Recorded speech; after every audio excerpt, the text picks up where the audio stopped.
Bismillahirrahmanirrahim. Assalamualaikum warahmatullahi wabarakatuh.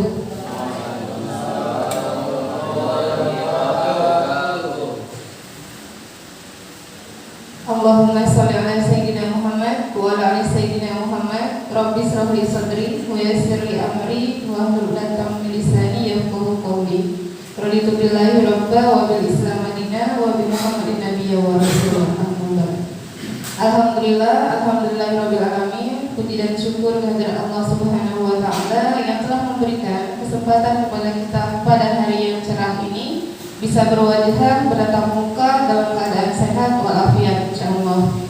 Ataupun ada yang sakit semoga disembuhkan dan dikuatkan dan dipertemukan dengan obat yang terbaik menurut Allah Subhanahu wa taala.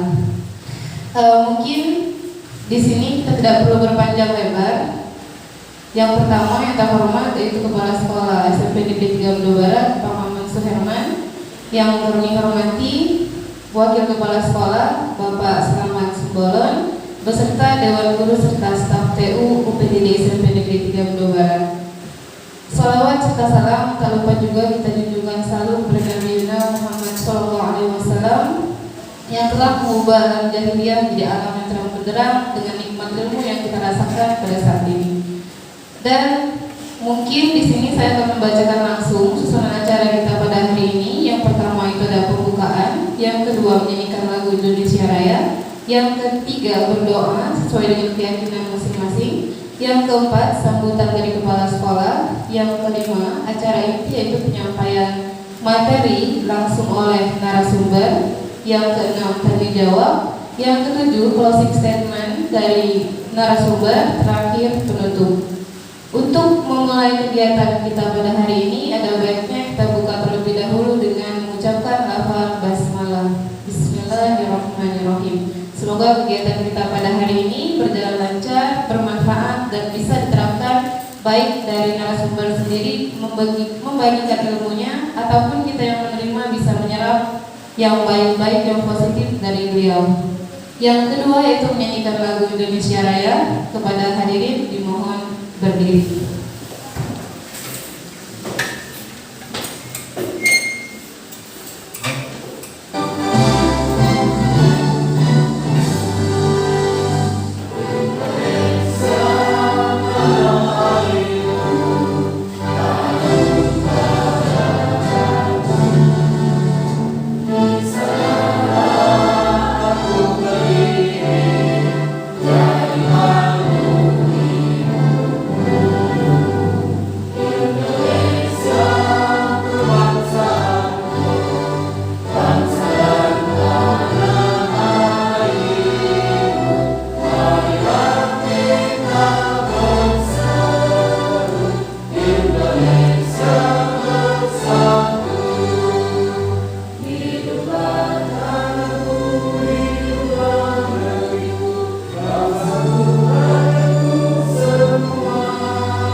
Hadirin dimohon duduk kembali.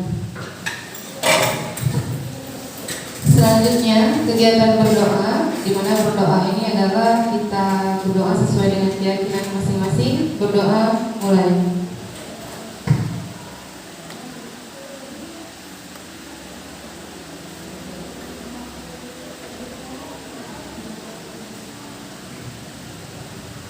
Berdoa selesai.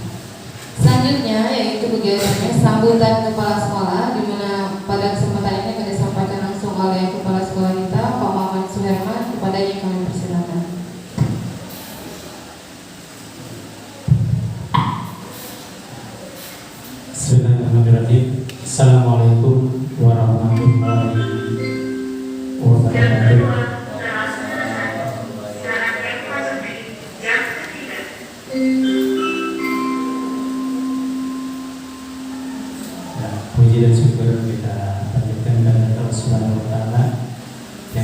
melimpahkan rahmat dan karunia kepada kita semua, sehingga pada pagi ini kita berkumpul sama-sama dalam kegiatan rekan kita ini mau berbagi praktek baik.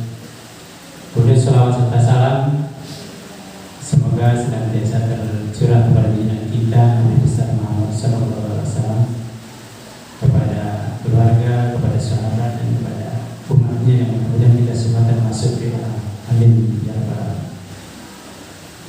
Bapak dan Ibu, kemudian Bapak Wakil Kepala Sekolah yang saya hormati, kemudian narasumber Bu Petrawali Pak Wan yang saya hormati dan saya banggakan. Pada pagi ini alhamdulillah Bapak Ibu,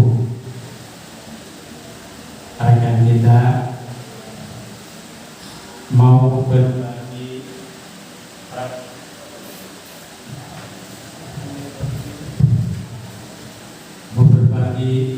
praktek baik ini dalam rangka tugas program guru pembatik. Nah, ini merupakan suatu kebanggaan bagi saya sebagai kepala sekolah. Bapak dan Ibu, program pembatik ini kalau tidak salah ini mulai tahun 2020 ya, 2017 ya. Ini merupakan suatu program dalam rangka peningkatan kompetensi guru yang pada situasi sekarang ini Bapak dan Ibu, dengan kemajuan teknologi, kemudian perkembangan zaman ya, ini menuntut kita semua sebagai guru untuk terus mengembangkan kompetensi. Salah satunya program yang beliau ikuti yaitu program guru pembatik. Program guru pembatik ini ada 4 level ya. Level pertama ini literasi, rasa beliau sudah lalui. Kemudian level kedua implementasi sudah dilalui. Level ketiganya kreatif ya, itu membuat video pembelajaran multimedia. Alhamdulillah sudah beliau lalui. Nah, sekarang beliau ini sudah masuk level 4, yaitu level berbagi, dan mudah-mudahan ini menginspirasi rekan-rekan guru semua. Mudah-mudahan ini bisa ditularkan ke rekan-rekan ya. Mudah-mudahan bisa ditularkan ke rekan-rekan semua, sehingga rekan-rekan semua ini ikut termotivasi untuk mengikuti program ini. Karena program ini saya lihat ini berimbas langsung pada siswa. Jadi ketika gurunya mempunyai kompetensi terutama dalam bidang TIK, membuat video pembelajaran dan segala macam, nah itu secara tidak langsung nanti diterapkan ke siswa, akan berimbas kepada peningkatan nilai siswa tentunya. Kemudian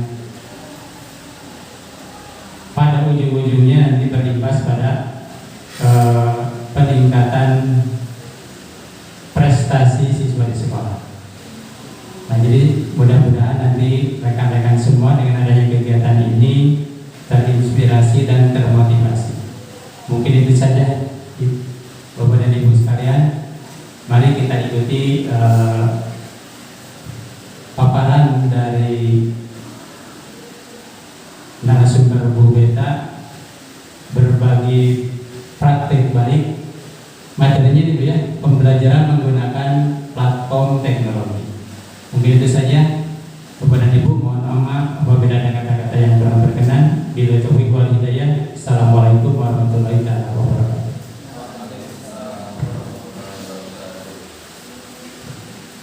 Terima kasih kepada Pak Maman atas sambutannya. Kita masuk kegiatan inti, yaitu penyampaian langsung yaitu Bu Ben Alwi Pakpahan. Kepada Bu Ben, kami persilakan.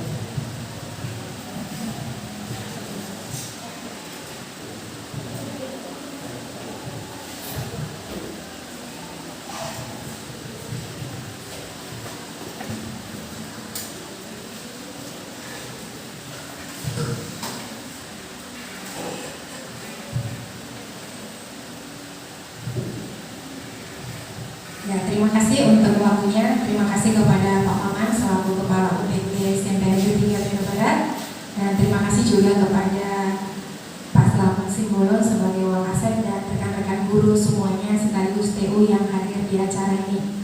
Nah, salam dan bahagia Bapak Ibu guru hebat semuanya. Saya Beto Pakpahan, sahabat teknologi Bangka Belitung tahun 2023. Pada kesempatan kali ini saya akan mencoba berbagi praktik baik. Tadi yang sudah dipaparkan oleh Pak Maman bahwa ini adalah tugas saya secara pribadi di pelatihan pembatik level keempat.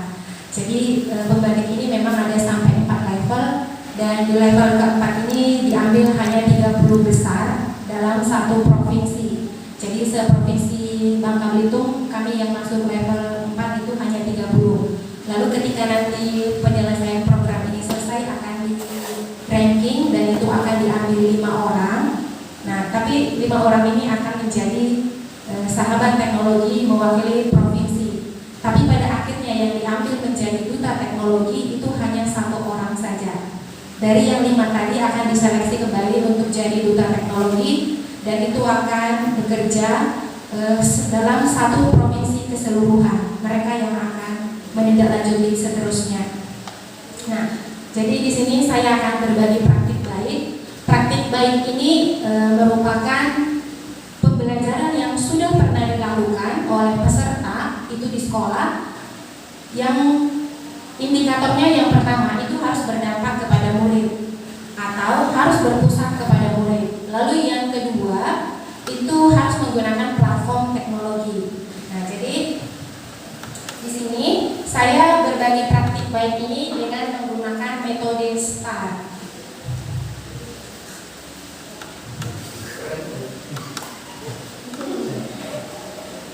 Jadi metode STAR ini Bapak Ibu itu merupakan singkatan. S itu adalah situasi. Jadi situasinya di sini merupakan latar belakang. Mengapa saya melakukan praktik baik ini? Berarti karena ada latar belakangnya.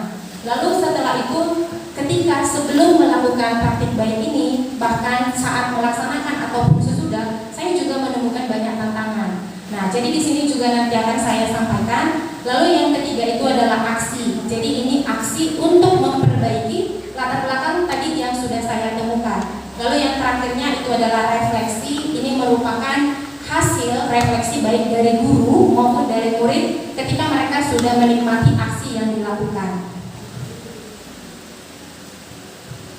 Nah, jadi saya akan bahas satu persatu. Yang pertama, situasinya dulu. Jadi situasi ini atau latar belakang ini Bapak Ibu semua, saya itu menyimpulkan dari beberapa yang sudah saya lakukan. Yang pertama itu dari kajian literaturnya. Nah, jadi saya membaca beberapa jurnal penelitian yang sudah dilakukan bahwa ternyata minat belajar murid itu masih kurang, khususnya untuk mata pelajaran IPA.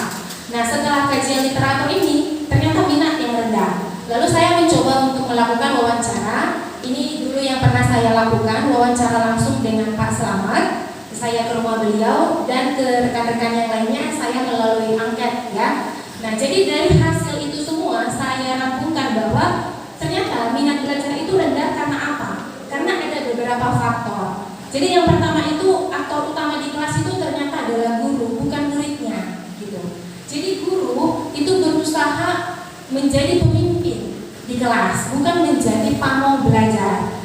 Jadi secara tidak sadar artinya guru yang aktif di kelas, bukan muridnya. Tapi kan justru seharusnya kita mengharapkan murid yang aktif begitu. Nah, selain daripada itu, ternyata ada kedua hal yang saya temukan, yaitu bahwa media-media pembelajaran yang digunakan itu kurang inovatif. Gitu. Jadi karena kurangnya inovatif, maka murid-murid merasa bosan belajar. Jadi saya menemukan fakta nih di lapangan. Ini berdasarkan literatur, wawancara, dan observasi. Lalu yang kedua, nah ini yang kedua saya lakukan adalah tes diagnostik kognitif. Jadi di sini saya melakukan tes berupa pretest untuk mengetahui kesiapan belajar murid. Ini saya lakukan menggunakan platform Gform, dan ternyata hasilnya di sini Bapak Ibu bisa lihat.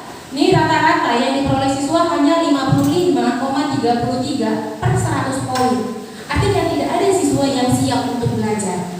Jadi kesiapan belajar itu sangat minim. Nah, disinilah kita perlu mendesain pembelajaran seperti apa.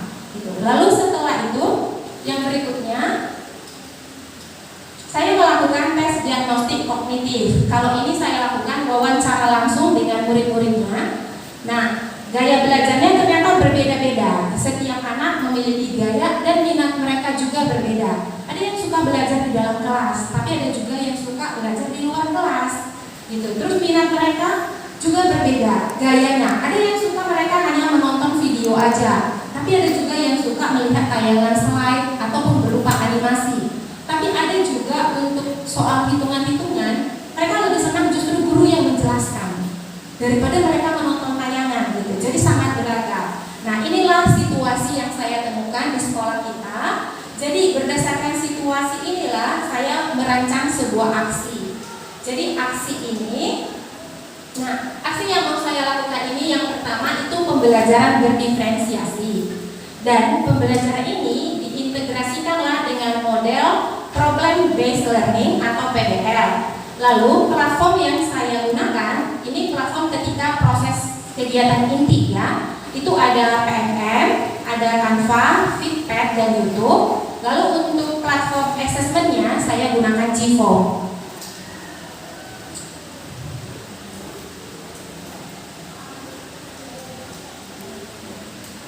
Nah, sekarang saya bahas satu persatu dulu. Kenapa saya memilih pembelajaran berdiferensiasi yang diintegrasikan dengan PBL? Yang pertama, diferensiasi itu Bapak Ibu bisa menjawab semua kebutuhan belajar murid. Minatnya bisa diakomodasi, lalu profilnya juga bisa terpenuhi. Lalu kenapa harus diintegrasikan dengan PBL? Ini karena bisa bersifat kontekstual. Jadi materi IPA khususnya di SMP itu banyak sekali yang bersifat abstrak. Jadi anak-anak sulit membayangkan. Nah, supaya itu bisa bersifat konkret, maka ini diintegrasikan dengan metode PBL. Lalu selain itu, karena PBL ini juga kami lakukan pembelajaran di kelas maupun di luar kelas. Nah, jadi untuk minat belajar semuanya bisa terpenuhi. Itu alasan saya memilih penerapan ini. Lalu platformnya, tadi kan saya sudah jelaskan untuk proses pembelajarannya ada beberapa platform. Yang pertama itu PNM. Nah, PNM ini saya gunakan untuk mencari referensi bahan ajar. Jadi saya cari bahan ajar itu dari PNM, ternyata banyak sekali di situ ya. Kita juga bisa cari dari situ. Lalu media-media belajar saya juga cari dari PNM. Dan yang terakhir adalah berbagi praktik ajar. Jadi Bapak Ibu kalau nanti kita buat pembelajaran di kelas, kita bisa semua rekam dari awal sampai akhir, lalu kita edit, itu bisa kita bagikan supaya guru-guru di seluruh Indonesia bisa melihat, oh guru di sekolah ini seperti ini belajarnya gitu. Dan itu semua bisa kita unggah di PNM sebagai bukti karya bahwa kita memang berkarya gitu. Jadi kita bukan hanya guru yang let it flow aja, yang mengalir kayak gitu aja, tidak mengikuti perkembangan zaman. Lalu yang kedua itu saya menggunakan Canva. Nah, di Canva ini saya itu mendesain tampilan-tampilan media ajar berupa PowerPoint ya, karena banyak sekali template yang menarik. Lalu yang berikutnya itu Feedpad dan YouTube. Ini hampir sama kegunaannya bagi saya, yaitu untuk mendesain video pembelajarannya. Nah, untuk assessmentnya itu saya gunakan Google Formulir. Nah, saya sih menemukan banyak sebenarnya untuk assessment yang up to date sekarang ini ya. Ada Quizzes, ada Kahoot, ada Google Formulir, dan salah satu alasan saya itu Google Formulir ini mudah diakses. Jadi kita hanya bagikan link ke anak-anak udah bisa langsung pakai. Lalu ketika bagikan link mereka jawab, kita bisa langsung tayangkan di slide hari itu juga hasil mereka. Jadi sangat efektif, menghemat waktu, kita tidak perlu koreksi hasil mereka, langsung bisa ditayangkan dan juga akan bersifat objektif. Karena mereka lihat, oh ya ini memang nilai kita gitu. Jadi tidak ada subjektif atau ketidakadilan. gitu ya. Nah, setelah aksi itu saya merekam videonya. Silakan Bapak Ibu amati dulu. Ini hanya cuplikan saja, ya, bukan video panjangnya.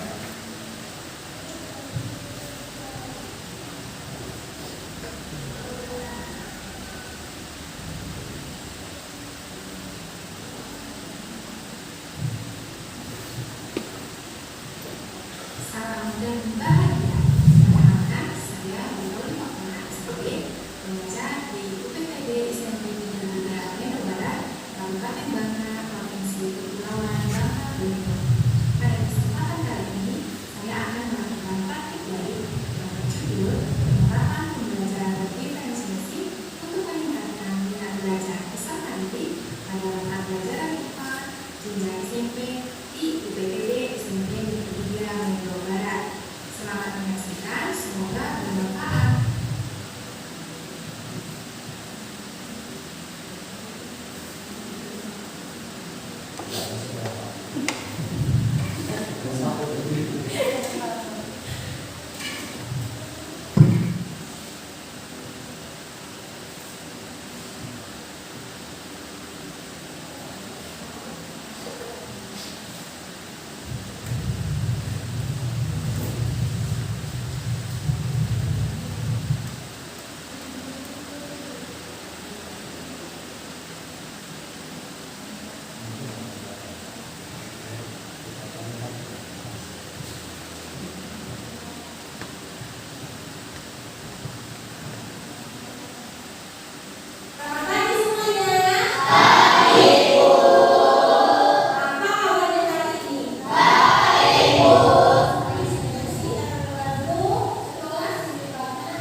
Apa itu?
itu video cuplikan saya ketika menerapkan pembelajaran ini di kelas Bapak Ibu.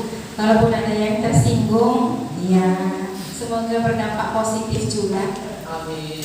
Bukan hanya kepada murid tapi juga kepada guru. Jelas aminnya. Jelas amin.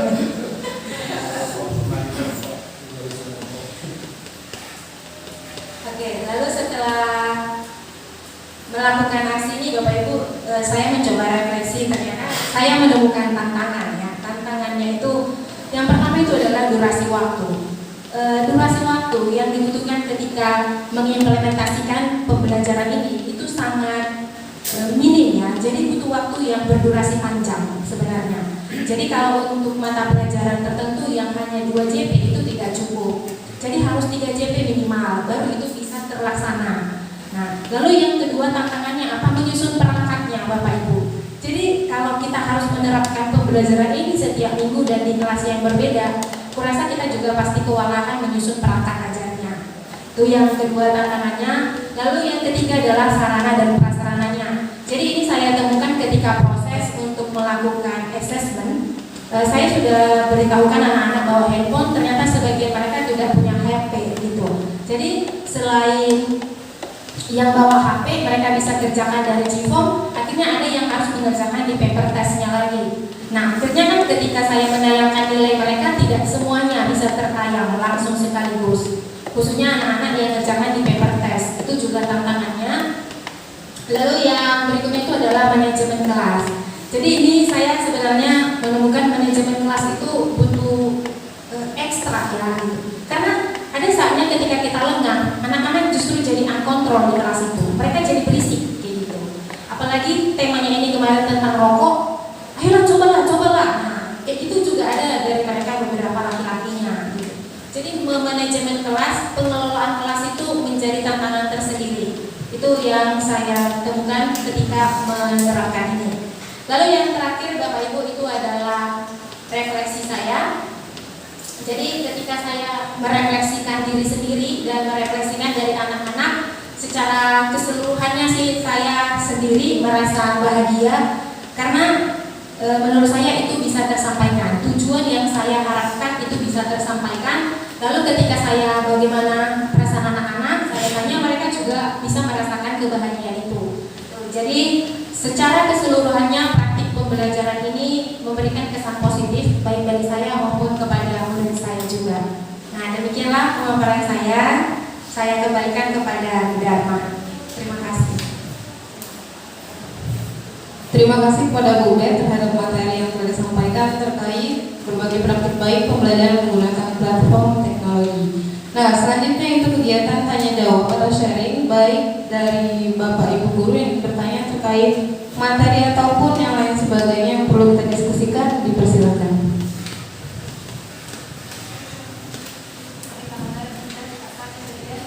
Kalau tidak ada tanya jawab, pencerahan juga boleh kata Bunda. Dipersilakan.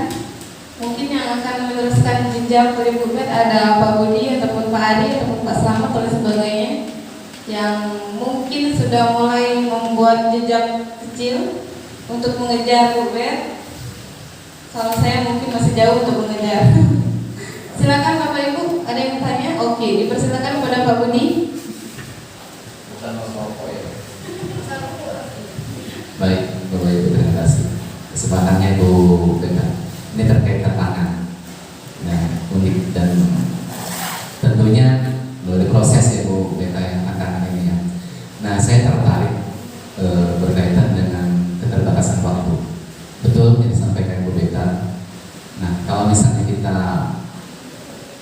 melakukan proses pembelajaran melalui platform teknologi ini, tentunya kesiapan itu harus matang sekali dan harus kita siapkan dari jauh-jauh hari untuk materi yang disampaikan kepada anak.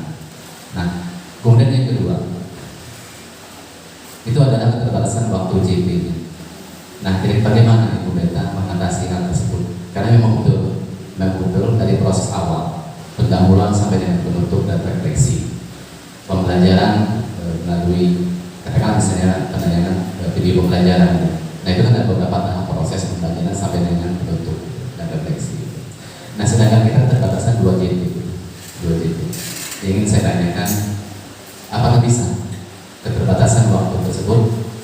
kita bagi untuk pembelajaran pertemuan berikutnya gitu. Ataupun mungkin nanti Bu Beta ada trik yang lain yang luar biasa mungkin yang akan disampaikan kepada kita. Terima kasih Bu Beta.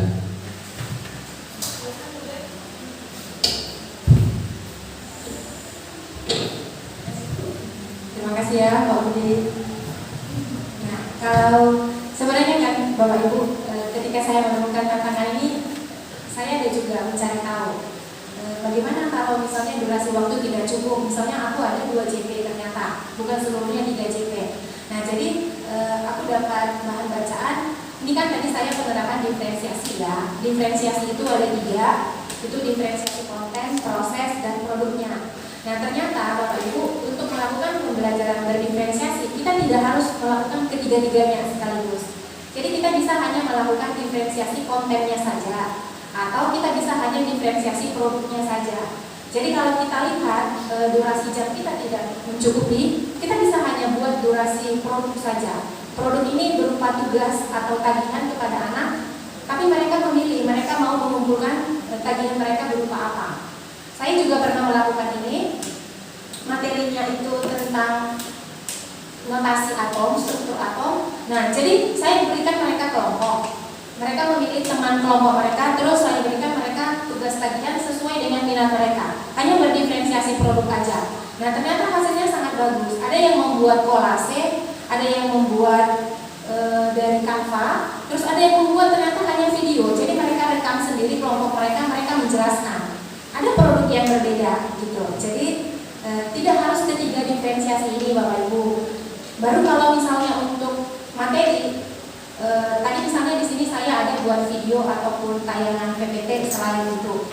Nah, dan tidak semua materi itu harus diberikan media-media berupa video. Ada saatnya justru anak-anak itu butuh hanya guru ceramah saja. Ada saatnya, misalnya seperti matematika, saya rasa ya Pak Ari ya, matematika atau yang hitungan, justru anak lebih membutuhkan guru yang menjelaskan daripada video ataupun daripada slide tampilan-tampilan seperti itu.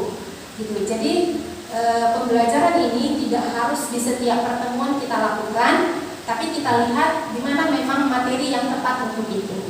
Itu menurut saya. Atau Bapak Ibu yang lain, mana tahu ada yang memberi masukan, Pak Selamat. Ya, dipersilakan kepada Pak Selamat untuk menambahkan atau yang lain. Terima kasih. Mohon izin kepala sekolah untuk narasumber dan dengan speaker izin atas waktu yang diberikan.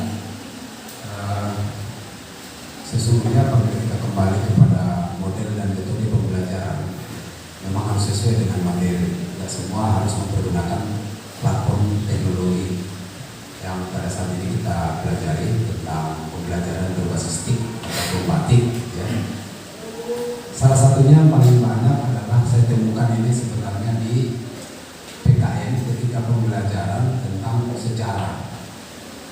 Nah, model pembelajaran yang digunakan adalah discovery learning, menemukan. Karena semua bahan-bahan yang diperlukan dalam pembelajaran itu adalah dalam dokumentasi pembelajaran yang berupa sejarah-sejarah dan situs. Maka mereka menggalinya dari dokumen-dokumen yang ada dalam buku. Contohnya teks proklamasi, teks pembukaan, teks sumpah pemuda. Nah, mereka itu biasanya mencari di buku-buku lama. Jadi tidak harus selalu menggunakan platform teknologinya. Tapi bisa juga dengan menggunakan PPT ataupun Canva. Menarik memang ketika kita menyayangkan sebuah tampilan di kelas, sangat menarik minat siswa. Tapi ada kalanya memang di saat tertentu seperti yang disebutkan oleh narasumber tadi, bahwa tidak semua materi itu harus menggunakan media teknologi, gitu ya. Kemudian untuk yang pembelajaran berdiferensiasi tadi, memang hanya satu ya yang diambil ya, produk ya, hasil produk tadi diferensiasinya. Tiga-tiga tadi ya. Itu sama dengan pembelajaran ketika kita menggunakan KTSP kurikulum 13. Dalam setiap materi dan semua kita harus menilai sikap, apalagi keterampilan, satu lagi kognitif ini. Yang kita nilai itu bisa bermateri itu untuk materi ini saya nilai khusus untuk sikap dulu. Untuk materi ini yang cocok materi ini saya nilai keterampilannya dulu. Demikian sama dengan materi ketika menggunakan alat-alat media teknologi. Tapi terus terang saja saya sangat tertarik dengan tampilan-tampilan yang sudah dibuat oleh Bu Beta. Saya juga masih butuh banyak hal tentang platform teknologi itu sendiri. Karena apa? Ini adalah daya tarik pembelajaran di kelas. Mari kita Bapak Ibu, teman-teman rekan guru, kita sama-sama belajar menggunakan platform teknologi. Mari kita bertanya yang kepada yang lebih baik ataupun yang sudah lebih menguasai. Bagi saya itu belajar ke siapa saja boleh. Mungkin itu dari saya. Kurang lebih mohon maaf. Terima kasih. Siap, terima kasih Pak Sama. Ya, bahwasanya mau tua mau muda sama semuanya dalam belajar tidak ada batasan selama sepanjang hayat dan harus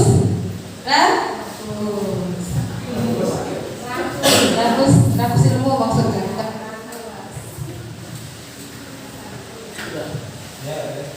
Baiklah, ada lagi yang bertanya? Ya, dipersilakan kepada Pak Ari bertanya sepanjang-panjangnya.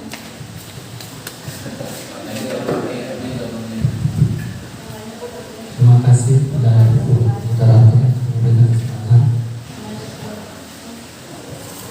Wah, ini kebetulan bapak-bapak semua nih ya yang bertanya. Terima kasih kepada Ibu Beta Pak Faham sebagai narasumber yang telah memberikan praktik baik ya, berbagi praktik baik kepada kami. Dan ini sebagai inspirasi buat kami semua ya. Yang pertama guru yang pasif lah ya, mungkin termasuk saya juga lah, mungkin sudah merasa pasif atau mungkin sudah merasa jenuh. Tapi sebenarnya ini Bu Beta, jujur secara pribadi saya tertarik dan sangat bangga karena punya rekan seperti Bu Beta yang merupakan impian saya dulunya Bu. Seumuran Bu Beta waktu saya umur 30-an masih dengan semangatnya menggunakan berbagai metode hingga saya umur masuk 44 ini mungkin semakin menurun lah ya. Mungkin ada saatnya, tiap masa ada orangnya, tiap orang ada masanya. Dan banyak sekali tantangan yang kita rasakan, dan saya juga paham apa yang Ibu Beta rasakan, tantangan. Apalagi kita pelayaran eksak ya. Dan mohon maaf saya agak panjang sedikit sebenarnya, mungkin termasuk curahan saya juga ya. Karena kita tidak bisa lepas dari siswa itu sendiri, latar belakang siswa, dasar-dasar mereka pada saat berada di pendidikan sebelumnya. Itu yang sangat saya rasakan selaku guru matematika khusus. Sebenarnya banyak ide-ide yang ingin saya sampaikan, bahkan metode seperti diferensiasi benar-benar sangat menarik. Kadang saya membandingkan suatu kelas A dan B. Di kelas A saya menggunakan metode ceramah, di kelas B saya menggunakan metode tertentu, misalnya menggunakan TIK. Dan itu saya rasakan sekali perbedaannya. Tetapi di satu sisi ada tantangan yang masih belum bisa saya atasi, yaitu kemampuan dasar siswa, kemampuan berhitung. Itu yang benar-benar merupakan tantangan terberat saya untuk memulai suatu metode. Misalnya saya ambil contoh saja, di kelas 7 sampai sekarang materi bilangan itu baru sampai perkalian. Bayangkan dari bulan Juli, Agustus, September, dan Oktober. Perhatian, waktu istirahat telah tiba. Kepada seluruh siswa dipersilahkan istirahat. Dihimbau kepada para siswa yang membeli jajanan untuk membuang sampah di tempat yang telah disediakan. Terima kasih. dibalik mungkin lanjut dikit ya. Itu kan curhatan saya ya sebagai guru matematika seperti itu. Dan memang karena untuk menerapkan metode misalnya PBL atau proyek learning basis misalnya, itu mau tidak mau anak itu harus punya dasar yang kuat, mempunyai dasar lah.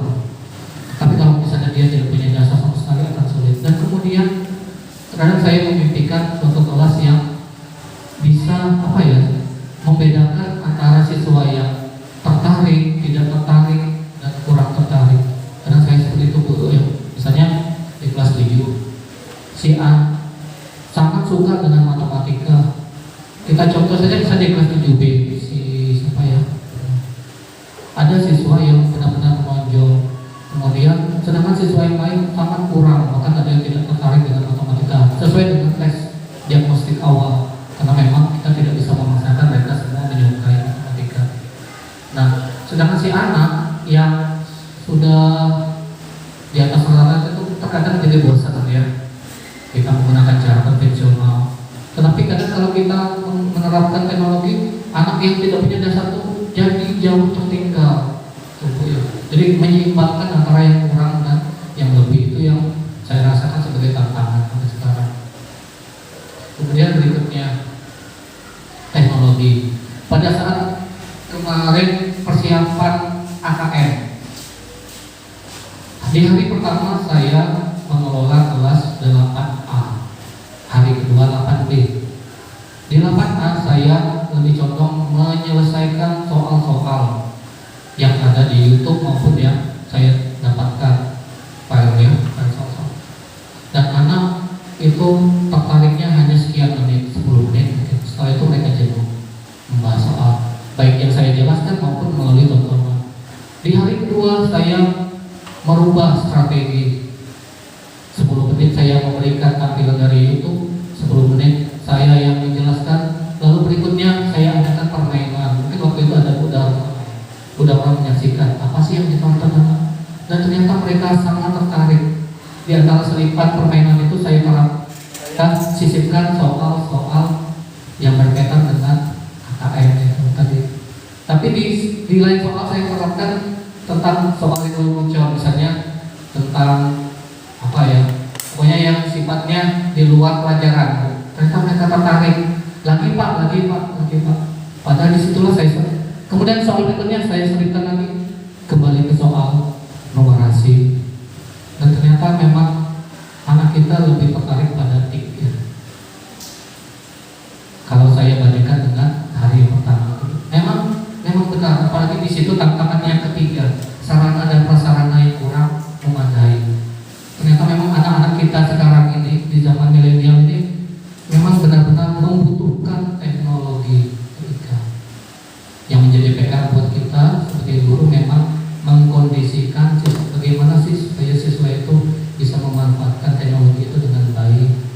Misalnya kita menyarankan, kita menggunakan HP hari ini ya. Tapi kadang-kadang kita sulit untuk mengontrolnya ya. Mungkin ada anak yang tertarik, mereka memang membuka situs yang kita sampaikan. Tetapi mungkin tanpa sepengetahuan kita mereka membuka situs yang lain gitu ya. Dan itu saja Bu Peta ya, curhatan saya. Kalau dilanjutkan mungkin panjang sih. Cuma ya saya berterima kasih dengan adanya berbagai praktik baik yang dilakukan oleh Bu Peta ini, sangat menginspirasi dan terus terang membuka hati saya juga. Jadi kembali saya nostalgia kenangan. Semoga nanti rekan-rekan yang masih muda kayak Pak Soli ya, bagi Pak Soli kan sama jurusannya, bisa meneruskan ya. Terima kasih atas kesempatan untuknya.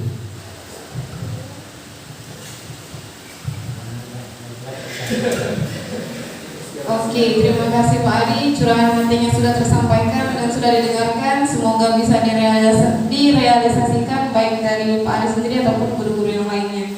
Ada lagi yang ingin mencurahkan perasaan hati dia? Oh iya, silakan Bu Pet dijawab terkait keluh kesah dari Pak Adi tadi. Terima kasih. Terima kasih ke Pak Ari. Kalau masalah yang ditemukan Pak Ari di lapangan itu juga saya temukan ya Pak. Walaupun memang memang belum saya lihat hasil dari perlakuan, tapi ada beberapa perlakuan yang sudah aku lakukan memang. Itu seperti di kelas 7A. Di kelas 7A itu anak-anaknya cukup pintar-pintar ya Bapak Ibu, tapi ada beberapa orang yang menengah ke bawah gitu. Jadi yang saya lakukan sih Bapak Ibu, yang pertama itu adalah tutor sebaya. Jadi itu pertama kali langkah yang saya lakukan. Jadi ketika saya lihat ada anak yang memang cepat paham dan ada anak yang lambat paham, maka yang cepat itu akan menjadi tutor untuk anak yang lambat. Karena nggak bisa kita sebagai guru hanya satu menghandle semua anak 20-an lebih sekaligus, itu tidak bisa. Gitu. Jadi kita butuh bantuan. Bantuannya dari mana ya? Dari murid itu sendiri. Kita berdayakanlah murid yang sudah paham itu menjadi tutor bagi yang belum paham. Itu yang pertama, untuk meringankan kita juga. Terus yang kedua yang saya lakukan itu adalah tugas tagihan setiap anak itu berbeda. Jadi jenjangnya itu tidak sama. Itu mungkin alasan dulu di kurikulum 2013 ada pengayaan, ada remedial. Jadi pengayaan ini untuk anak-anak yang sudah mencapai nilai di atas ya, atau yang sudah melampaui nilai batas yang kita tentukan. Jadi kalau misalnya saya memberikan latihan tugas untuk anak di kelas 7A itu, ada anak-anak yang sudah mampu itu sampai ke level 2. Saya kasih latihan mereka itu ada sampai level 1, terus setelah itu mereka mengerjakan level 2. Tapi untuk anak yang berada menengah ke bawah, mereka hanya cukup mengerjakan level 1 aja. Gitu Bapak Ibu. Jadi kalau di levelnya ini sih saya mengikuti prinsip kurikulum merdeka. Kita merdeka, kita bebas mendesain pembelajaran. Tidak semua anak itu harus mencapai sesuatu itu sampai ke level yang sama. Tidak bisa. Karena setiap anak berbeda gitu. Ada anak yang bisa sampai puncak, tapi ada juga anak yang untuk materi itu hanya sampai menengahnya saja. Tapi di materi yang lain bisa aja justru dia yang di puncaknya begitu. Jadi kita tidak bisa menyamakan pencapaian setiap anak harus sama. Tidak. Jadi itu sih yang kulakukan Pak Ari. Nggak tahu Bapak Ibu guru yang lain mungkin ada masukan apa yang sudah dilakukan selama ini. Tahu Pak Maman memberi masukan Pak. Bapak juga guru matematika ya. Ya, dipersilakan mungkin ada yang ingin. Oh Pak Maman, ya dipersilakan Pak. Curhat MPK ya Pak. Senior nih matematika. Saya bukan curhat lagi, ini kena tampar saya.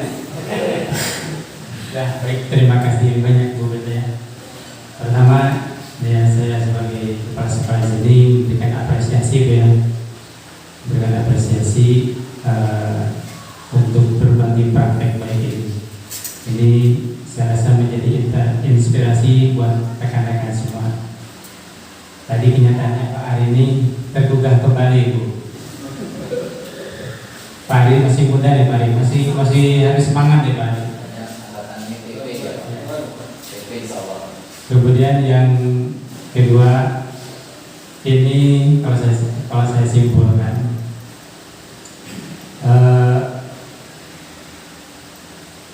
pengembangan kompetensi guru ini khususnya pada keseluruhan ini berkaitan dengan peningkatan mutu pembelajaran di kelas ini bagi Bapak dan Ibu guru memang harus terus dikembangkan. Tetapi artinya kita tidak meninggalkan juga metode-metode yang lama gitu. Karena tadi betul kata Pak Adi bahwa apalagi sekolah kita ini termasuk berada di pedesaan,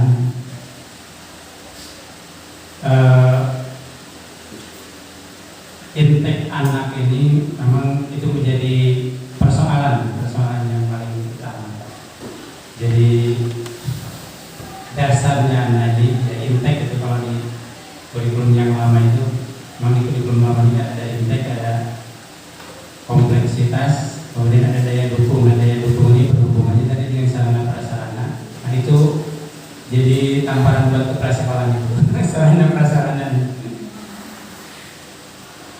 Nah, dan ketiganya itu memang tidak bisa terlepas gitu ya.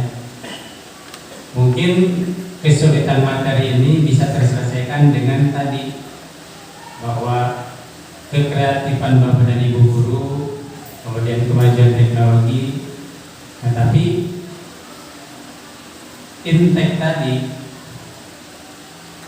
kemampuan dasar anak ini, nah ini menjadi permasalahan. Nah di situ pintar-pintarlah Bapak dan Ibu guru untuk mensiasati. Nah makanya kemarin waktu saya di pelatihan, ikut pelatihan di Pangkal Pinang, Bapak dan Ibu, bahwa premedia dan pengayaan ini di modul ajar ini harus tetap ditampilkan di kurikulum merdeka ini. Karena itu tadi kita untuk mensiasati anak-anak yang kemampuannya itu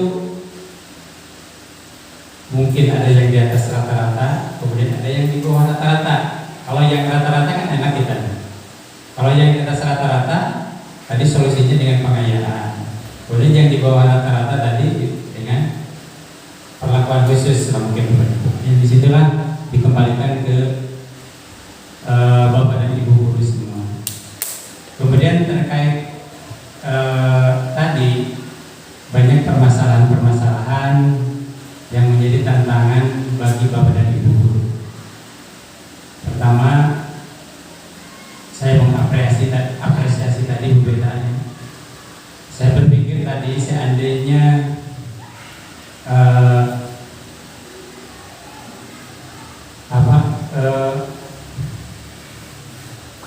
metode pembelajaran seperti ini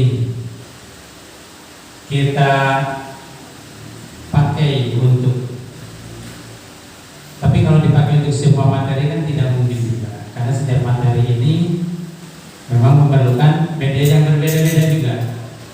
Nah seandainya presentase yang Bapak dan Ibu guru terapkan di kelas ini diperbanyak untuk media-media seperti ini, nah insya Allah bisa meningkatkan prestasi anak dalam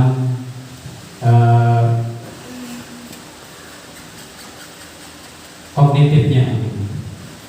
Kemudian tidak bisa dipungkiri juga dari bahwa setiap materi ini memerlukan metode yang berbeda.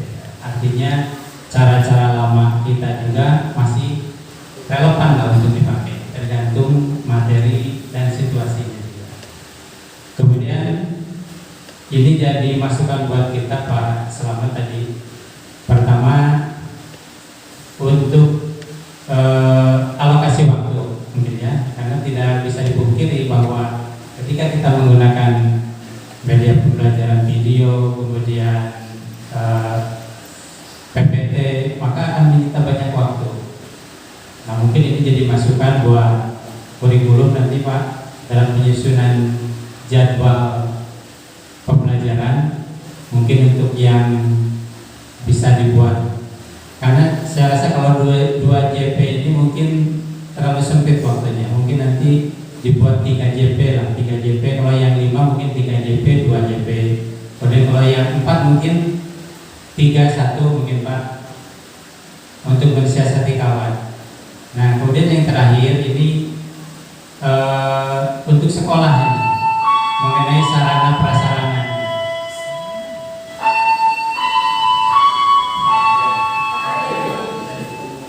Waktu istirahat telah selesai.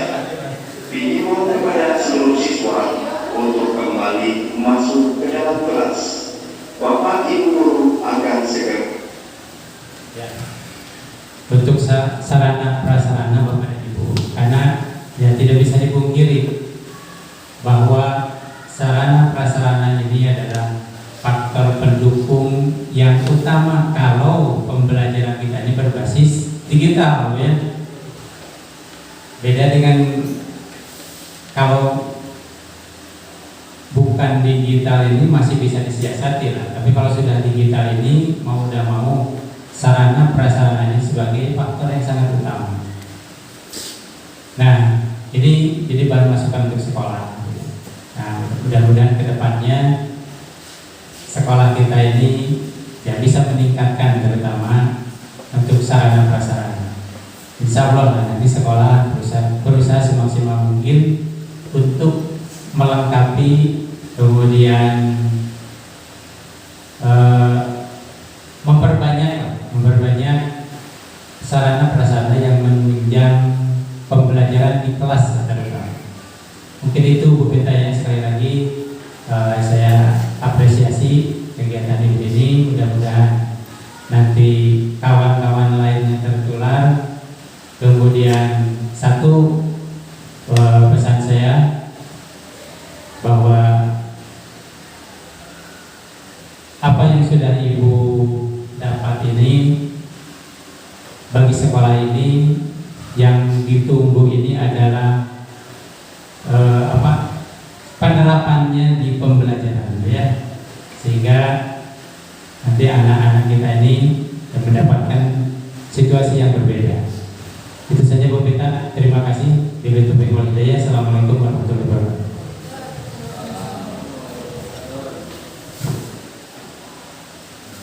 Mungkin Bu Bet mau merespon yang telah disampaikan oleh Pak Maman tadi atau cukup? Cukup. Baiklah, terima kasih kepada rekan-rekan guru yang telah memberikan pertanyaan ataupun masukan dan sebagainya. Semoga bisa membuat manfaat dan menjadi refleksi diri masing-masing untuk mungkin kedepannya menjadi lebih baik dan lebih baik. Amin. Allahumma amin. Mungkin selanjutnya itu closing statement dari Bu Bet. Kami persilakan. Terima kasih Bapak Ibu guru semuanya yang sudah menikmati seluruh rangkaian kegiatan hari ini. Closing statement dari saya itu hanya satu kalimat tapi dijabarkan, yaitu jangan alergi dengan perubahan. Zaman ini perubahan itu dinamis ya Bapak Ibu. Perubahan itu dinamis, tidak statis. Jadi kalau kita menghadapi sesuatu yang dinamis, tidak bisa juga statis. Kita juga harus dinamis. Karena kalau kita menghadapi sesuatu yang dinamis dengan cara yang statis, maka kita akan ketinggalan zaman. Jadi itu aja closing statement dari saya Bapak Ibu. Saya ulangi sekali lagi, jangan alergi dengan perubahan. Itu saja. Terima kasih. Terima kasih Bu Bet. Mungkin ini cukup tangan dulu untuk Bu Bet. Jadi kata Bu Bet, jangan alergi dengan apa deh? Perubahan. Dek ngetes konsentrasi ya Bu Bet. Karena kalau dilihat sepertinya konsentrasi sudah mulai menurun, jadi jangan alergi dengan perubahan. Dan jangan dari orang lain tapi dari kita sendiri. Oke, terima kasih Bu Bet. Mungkin inilah rangkaian kegiatan kita pada pagi ini yang sudah menjelang siang. Saya selaku MC, kalau misalkan ada kata-kata salah mohon maaf. Segala kebenaran datang dari Allah, segala kegelapan datang dari saya sendiri. Kita tutup dengan hamdalah, alhamdulillahirabbil alamin, dan kita akhiri dengan wabillahi taufiq wal hidayah. Wassalamualaikum warahmatullahi wabarakatuh. Ya, foto bersama.